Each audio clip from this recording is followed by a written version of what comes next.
Olá, queridos irmãos, sejam todos bem-vindos.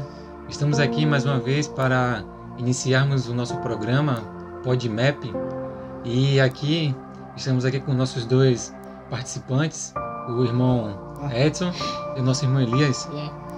E eu, como todos já me conhecem, eu sou Isaías, né? E hoje nós iremos falar sobre um assunto bem importante nos nossos dias. Nós vamos estar aqui contando a história, recapitulando com todos vocês, a história da apostasia lá no tempo do profeta Elias. E eu gostaria, antes de iniciar, a passar a palavra aqui para os irmãos, ler com vocês aqui um texto da Bíblia que está lá em 1 Reis, capítulo 16, verso 28 ao 34. Diz assim: E Orim dormiu com seus pais e foi sepultado em Samaria, e Acabe, seu filho, reinou em seu lugar.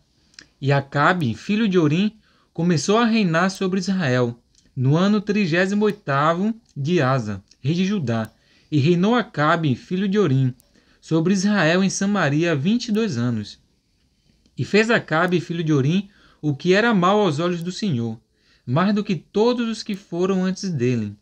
E sucedeu que, como se fora pouco andar nos pecados de Jeroboão, filho de Nebate, ainda tomou por mulher a Jezabel, filha de Etbaal, rei dos Sidônios, e foi e serviu a Baal e o adorou.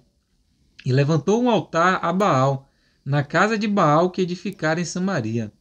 Também Acabe fez um ídolo, de modo que Acabe fez muito mais para irritar o Senhor Deus de Israel, do que todos os reis de Israel que foram antes dele. Em seus dias, Riel, o Betelita, edificou a Jericó. Em Abirão, seu primogênito, afundou. E em Segube, seu filho menor, pôs as suas portas, conforme a palavra do Senhor que falara pelo ministério de Josué, filho de Num. Bom, agora passar a palavra aqui para o irmão Edson. Então, eu muito feliz em estar aqui mais uma vez, né, para a gente poder estudar um pouco a palavra do Senhor. É interessante que esse assunto aí, a gente, lendo ele, né, a gente vê que realmente, né, Acabe ele tomou algumas decisões que não foram muito, vamos dizer assim, né, que esteja, né, em agrado à vontade do Senhor, né. Sim. E eu queria ler uma coisa interessante aqui, né, até para a gente... por que, né, esse assunto, né? Eu acho bem interessante esse assunto porque diz assim, ó, o estudo de profecia aqui a Bíblia Legado, né, ela traz o comentário, né, e diz assim, ó, a apostasia predominante hoje é similar à que predominou em Israel nos dias do profeta. Aqui falando nesse contexto, né, aqui desta apostasia. E veja, nós vimos ali que houve um detalhe que diz que e ele ergueu um altar para Baal na casa de Baal, a qual havia edificado em Samaria. Né? Ou seja, e uma coisa bem interessante que eu acho que essa apostasia foi de fato, né, bem no núcleo, né, no templo do Senhor. De Israel, né? Então mas antes de nós entrar aqui mais profundamente, eu queria ler um detalhe interessante, conhecido por todos, mas eu ficava pensando comigo, né? Como pode uma simples colocação de Jesus causar tanto problema, né? O irmão Elias vai ler pra gente agora ali em Lucas 4, 25 ao 29.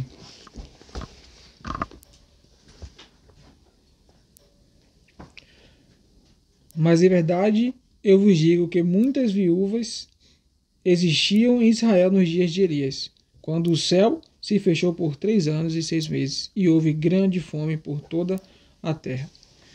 Mas nenhuma delas Elias foi enviado, senão a Serepta, uma cidade de Sidom, a uma mulher que era viúva. E muitos leprosos havia em Israel no tempo do profeta Eliseu, e nenhum deles foi purificado, senão Naamã, o sírio. E todos na sinagoga, ouvindo essas coisas, ficaram cheios de ira. E levantando-se, expulsaram-no da cidade e o levaram até o cume do monte em que a sua cidade estava edificada, para poderem precipitá-lo dali.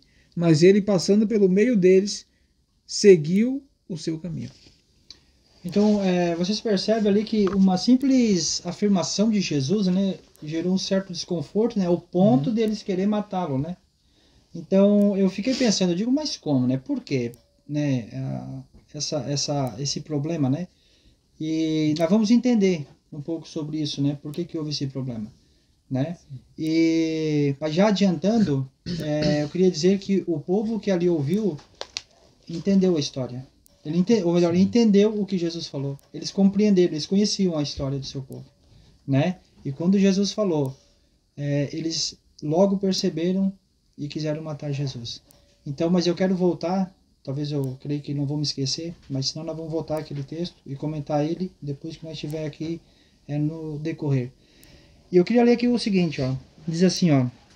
Elias, o tesbita, que era dos habitantes de Gileade, disse a Acabe: como vive o Senhor Deus de Israel, diante do qual me ponho de pé, não haverá orvalho nem chuva nestes anos, senão segundo a minha palavra. Então, por que não houve chuva? Por que Deus reteu a chuva? Devido a qual motivo, né? A apostasia em Israel. Apostasia do povo, né? Apostasia do povo. Não é mesmo? Então, nós vamos tentar trazer para os nossos dias hoje. Mas nós vamos continuar aqui. Veja bem. Uma das coisas, né, que fez com que houve essa apostasia, né? Diz assim, ó. Com poucos percebem o poder de uma mulher que não é consagrada, né? Foi levado através do tempo até os dias de Acabe. Deus estaria com Acabe se ele seguisse o conselho do céu. Mas Acabe não fez isso. Casou-se com uma mulher entregue à idolatria. Jezabel tinha mais poder sobre o rei do que o próprio Deus. Olha só. Acabe tinha mais influência na vida, ou melhor, Jezabel mais influência na vida de Acabe do que o próprio Deus. Entende? Então, por isso que foi, né, levado, né, à apostasia. Mas, depois disso, entra um personagem, né? Sim. Que nós vimos aqui, que chegou até Acabe, né? E disse que não haveria, né, orvalho nem chuva. E eu queria ler algo interessante sobre Elias, que diz assim, ó: entre as montanhas de Gileade, ao oriente do Jordão, habitava nos dias de Acabe um homem de fé e oração, cujo destemido ministério estava destinado a deter a rápida disseminação da apostasia em Israel. Olha só. Um homem que estava destinado a deter a rápida apostasia em Israel. Mas a pergunta que eu acho que é interessante para nós é: de onde veio Elias, né? Onde Elias foi educado? Vocês já pararam para pensar? Todo Israel em apostasia, mas ali habitava onde que diz ali? Entre o quê? As montanhas de Gileade. Um detalhe interessante, né? Estava afastado, né? Enquanto o mundo estava em apostasia, ele estava, melhor, em processo de preparação, né? Para deter toda aquela apostasia. Exatamente. Sim. Então veja, eu estava analisando, né, sobre essa questão. Nós vamos fazer um vídeo sobre vida no campo, né? Sobre será que devemos ou não viver no campo nos dias de hoje, né? Porque se nós somos o terceiro Elias, será que temos ou não que ter uma vida semelhante a dele, né? É um detalhe interessante para nós analisar, né? Mas nós vamos acompanhando aqui, olha só. Depois nós vamos pegar o contexto e vamos falar um pouco mais. Nós conhecemos ali a história da viúva, que eu quero voltar depois ali, mas depois nós vamos falar. Mas eu queria, para concluir, deixa eu só me achar aqui. Diz assim, ó. Olha só.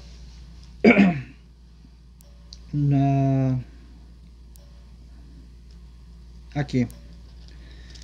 E sucedeu, depois de muitos dias, que a palavra do Senhor veio a Elias no terceiro ano, dizendo: vai, mostra-te a Acabe, e eu enviarei chuva sobre a terra. E foi Elias apresentar-se a Acabe, e houve uma fome extrema em Samaria. Acabe chamou Obadias, a qual era o governador de sua casa. Depois diz aqui, ó. Ora, Obadias temia muitíssimo ao Senhor. Olha que coisa. Porque foi assim quando Jezabel extirpou os profetas do Senhor que Obadias tomou 100 de profetas e ocultou-lhes em 2 grupos de 50 em uma caverna, e os alimentou com pão e água.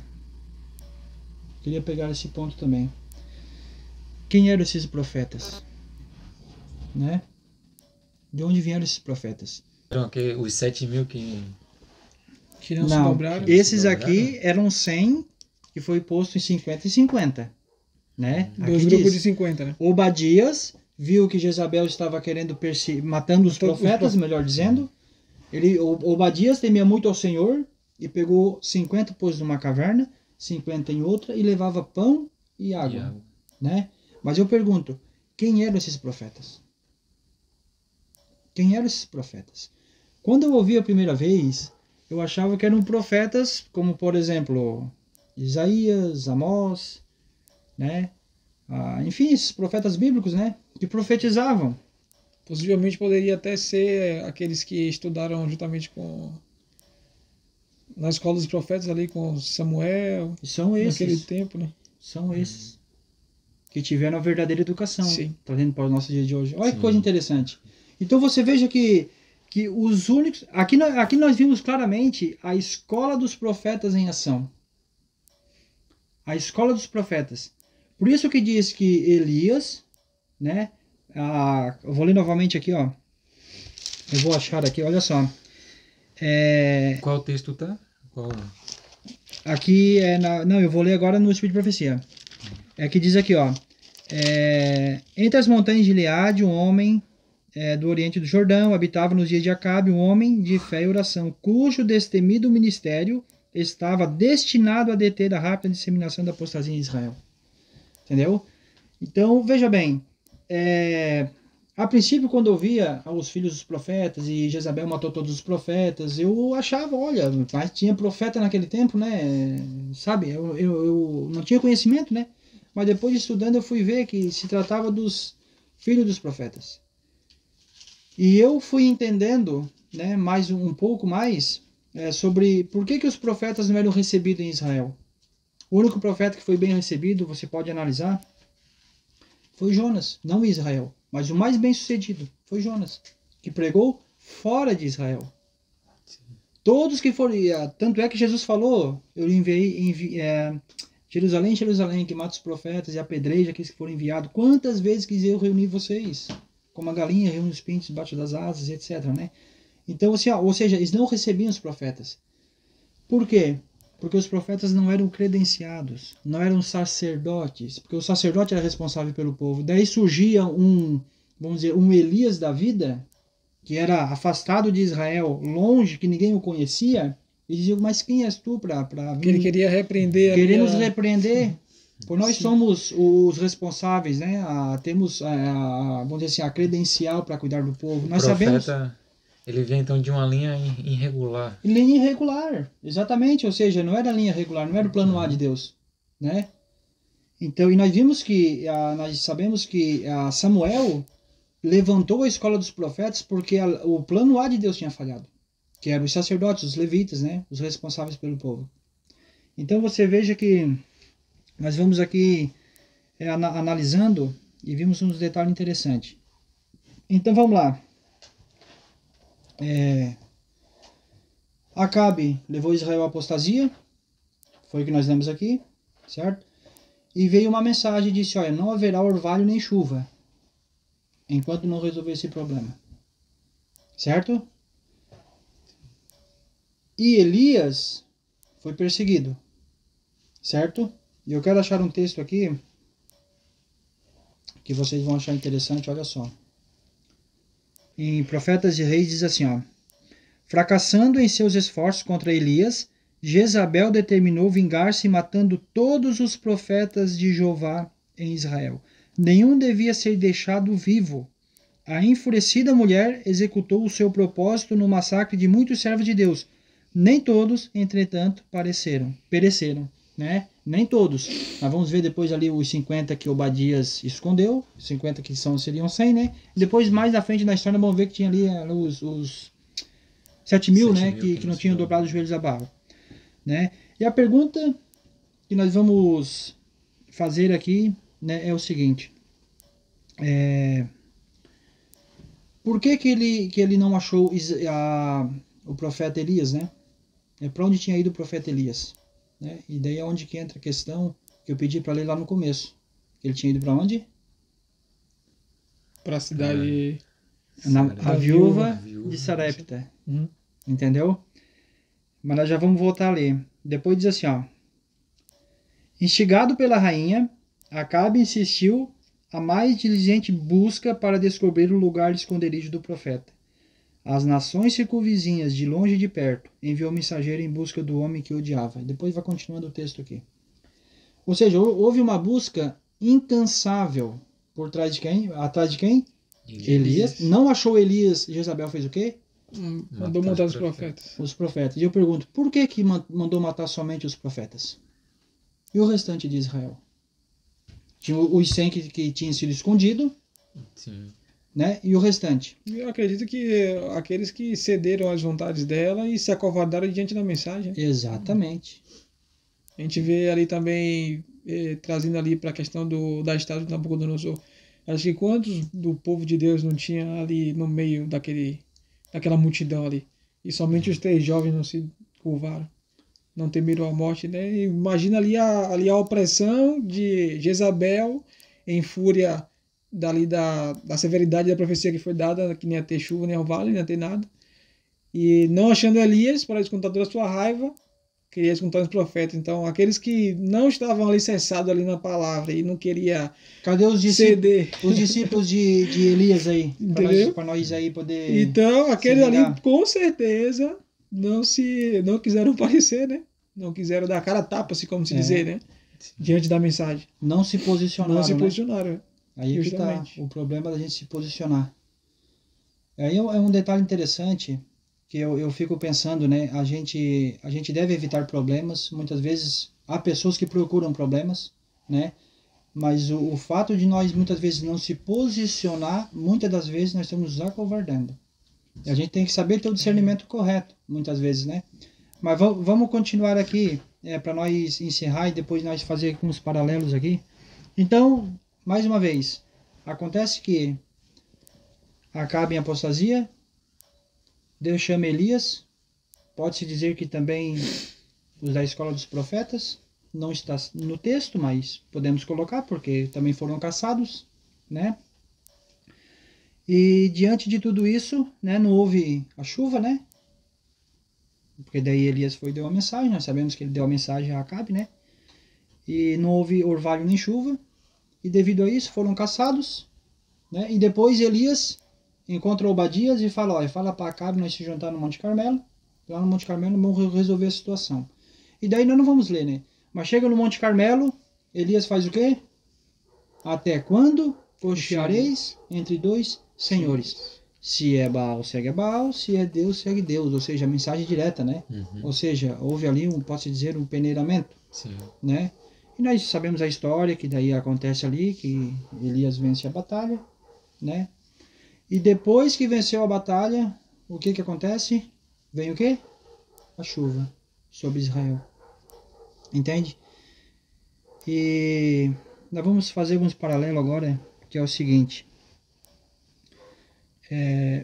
Por quem que Acabe foi instigado?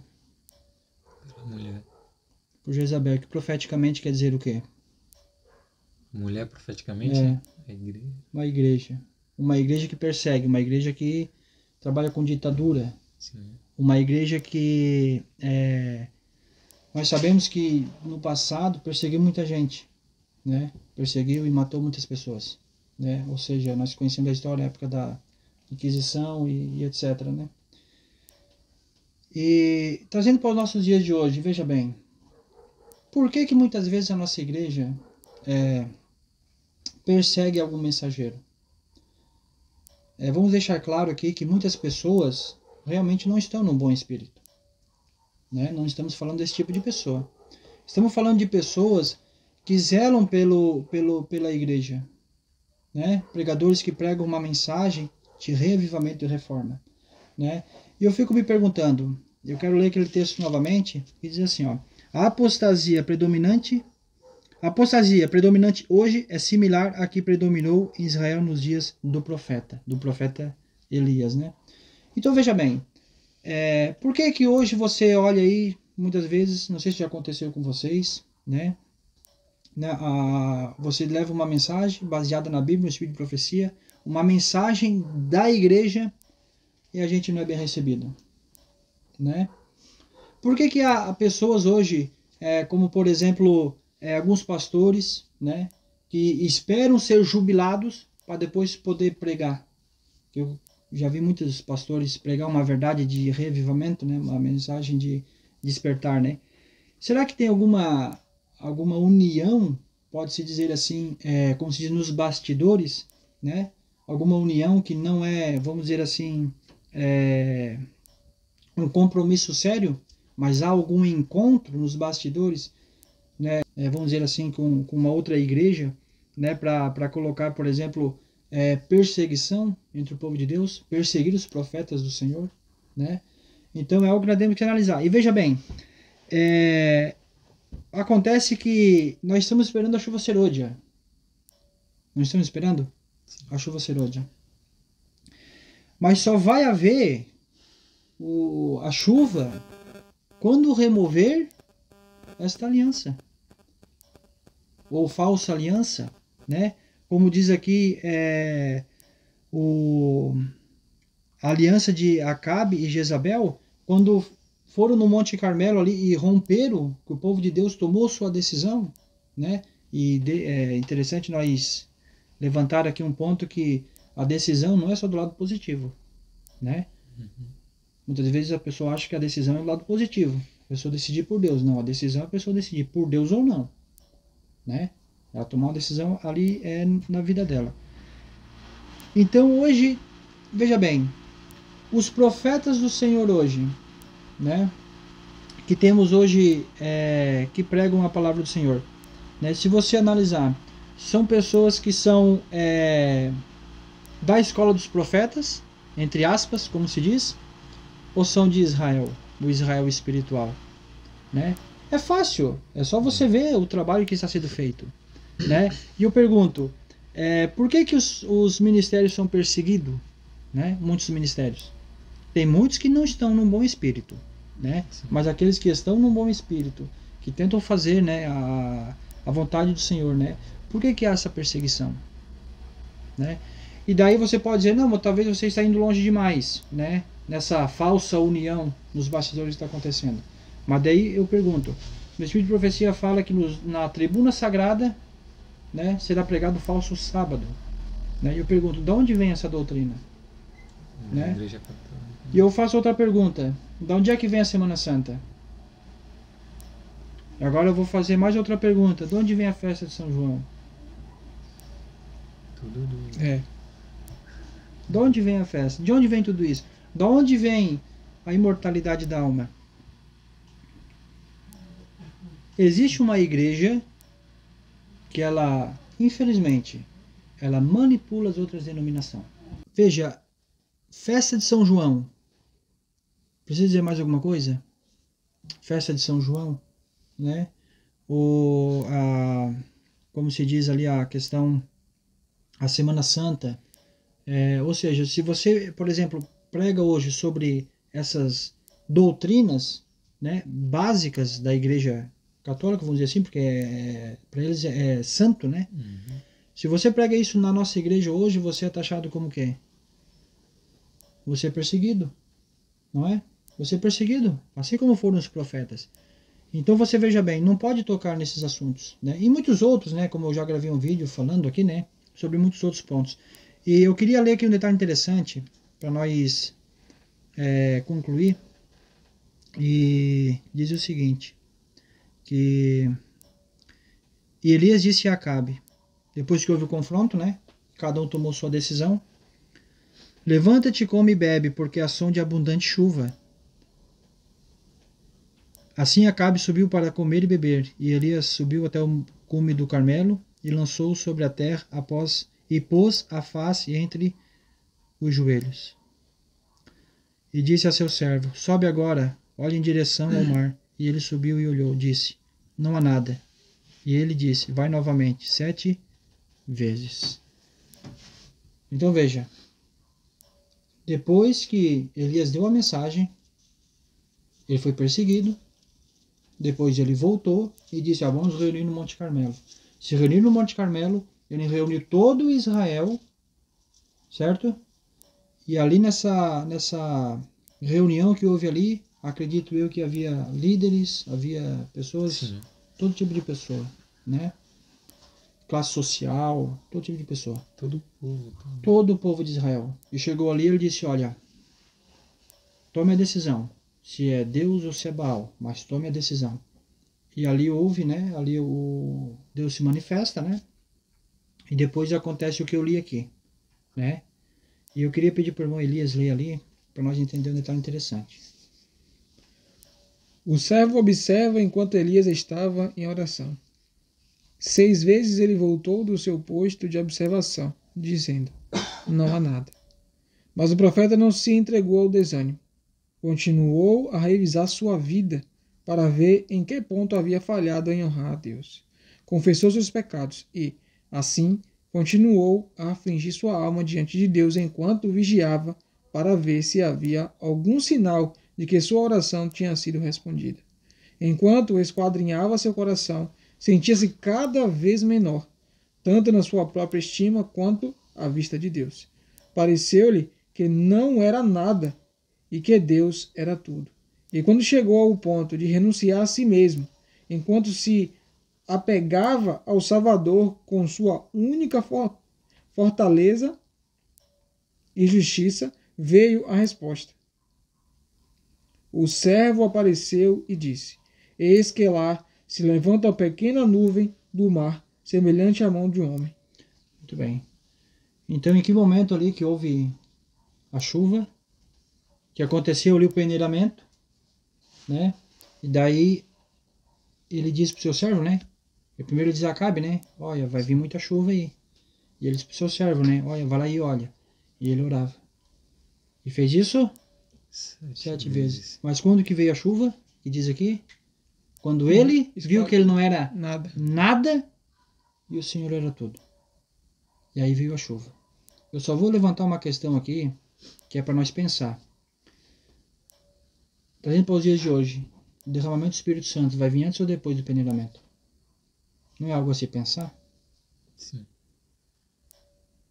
Será que não precisa passar por um peneiramento a casa do Senhor? Resolver ali os altares, tirar os altares, Baal, os ídolos, romper com Jezabel, tudo. Será que depois que nós orarmos, esquadrinhar o nosso coração, que diz aqui que Elias olhava e pensava, será que tem algum pecado que eu não confessei? O que está dando de errado que o Senhor não está me ouvindo? Se você olhar o contraste ali na hora para queimar o sacrifício, Deus atendeu na primeira oração, né? Porque era tipo uma revelação do poder de Deus. Sendo que também tem outros textos ali do Espírito de Profecia que ele fala que Satanás tentou forjar ali o fogo, né? No momento da adoração do povo de Baal ali, queria forjar ali o fogo e tal.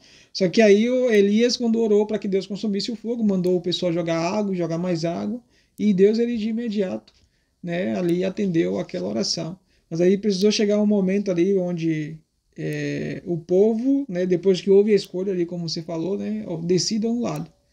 Agora que você já tem a prova, né, assim como tem ali a passagem onde Deus ele fala para Moisés, né, que hoje eu tomo o céu por testemunha, né, que eu tenho proposto de você a vida e a morte, a bênção e a maldição, escolhe pois a vida. Mas só que nesse contexto aqui de Elias deixou a mercê, né, ou seja, Deus orientou Elias para que deixasse seu povo a mercê de sua própria escolha, né.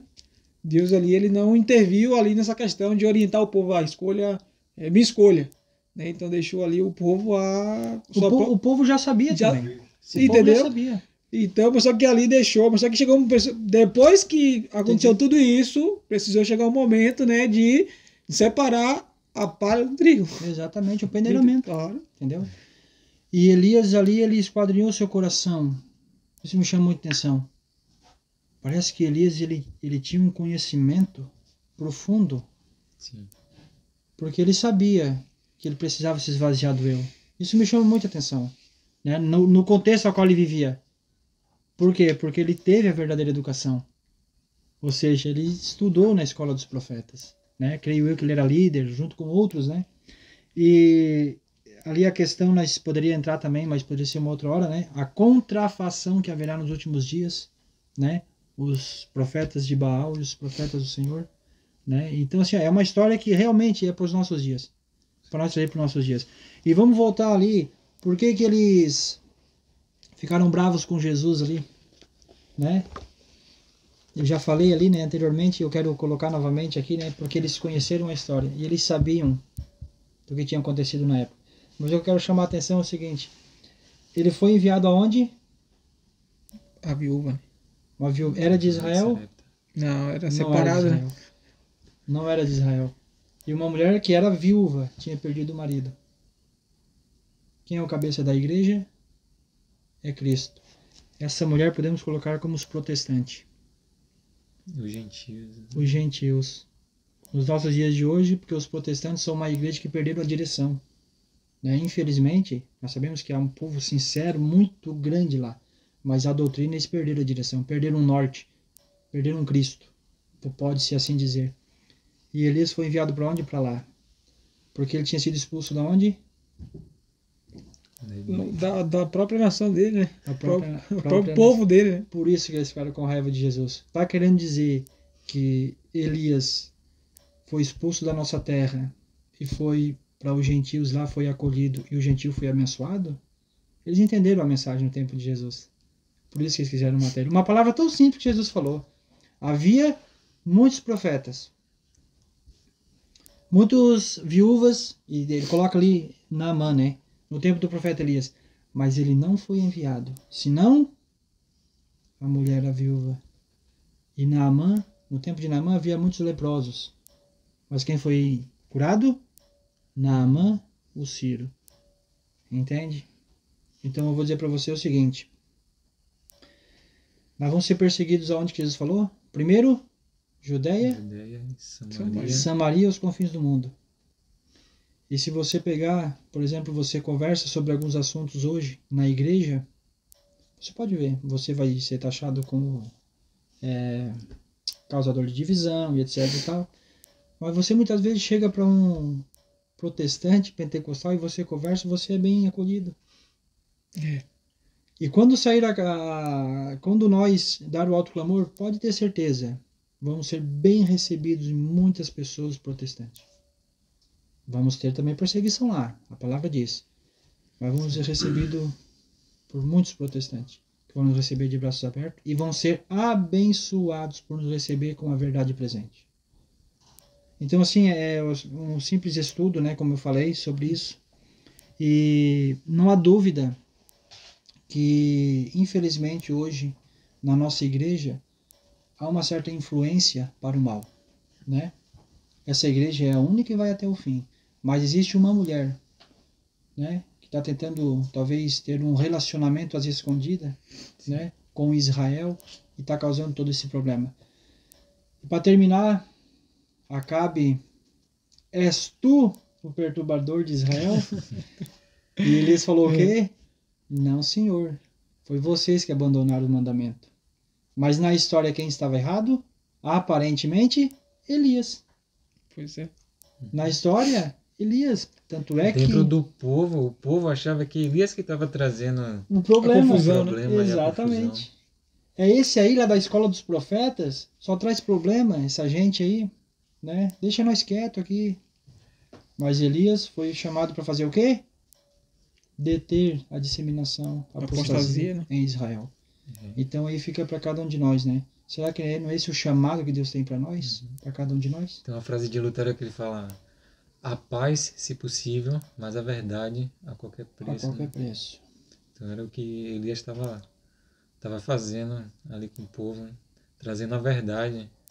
Apesar da guerra, do que aconteceu, mas a verdade a qualquer preço. né?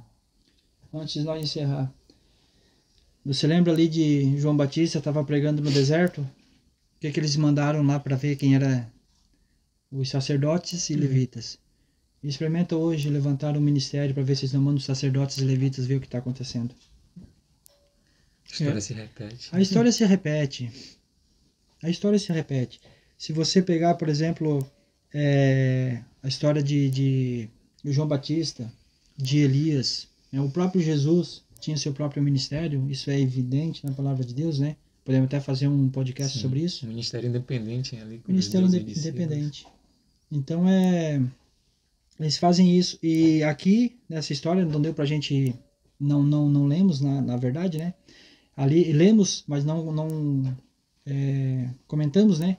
O que aconteceu ali, ela mandou pelas nações circunvizinhas procurar Elias e também provavelmente os profetas, tanto que ela perseguiu, né? Então você pega, por exemplo, hoje pregue uma mensagem. Sim. Se você for ver essa questão ali, ele pegou, ela mandou, quem pode garantir que até outros, aqueles de dentro, né, queria, na sua ideia ali, acabar com o conflito, acabar com a confusão, que era do próprio povo, né, de Israel, né, mas tá vendo, pô, esse cara eu acho que está causando conflito mesmo. Então eu posso até contribuir na ajuda de achar ele, né, para poder, no caso, entregar ele para Isabel e na ideia deles, né, acabar com o conflito. Né? Assim como Judas, ele achou que Cristo ali, Jesus ele não vai morrer, ele é o dele, né? Eu não vai ter problema, ele vai poder se safar, entendeu? E muitos aqueles assim, não, é evidente que Deus está com Elias, né? Então se a gente entregar ele só para acabar com esse conflito ali, não vai dar nada. Então foi uma questão interessante, né? Experimenta pregar hoje na igreja uma mensagem de avivamento, ou até mesmo uma mensagem que mostra que precisamos mudar alguns pontos, como foi citado aqui, né? Para te ver se eles já não vão até as nações circunvizinhas. Sim. E falar da sua pessoa, dizer para não dar oportunidade, para dizer que você não pode porque você está causando divisão e etc. Ou seja, a perseguição vai acontecer. Então era isso que eu queria compartilhar. Muitos assuntos ainda para nós compartilhar aqui em pontos, né? Mas eu acho que já foi interessante para a gente poder explanar um pouco, né? Então era isso. Então, pessoal que nos acompanha, chegamos a mais um fim de um PodMap. Agradecemos a todos vocês que nos acompanharam, assistiram. Queremos agradecer ao irmão Edson e ao irmão Elias pela participação.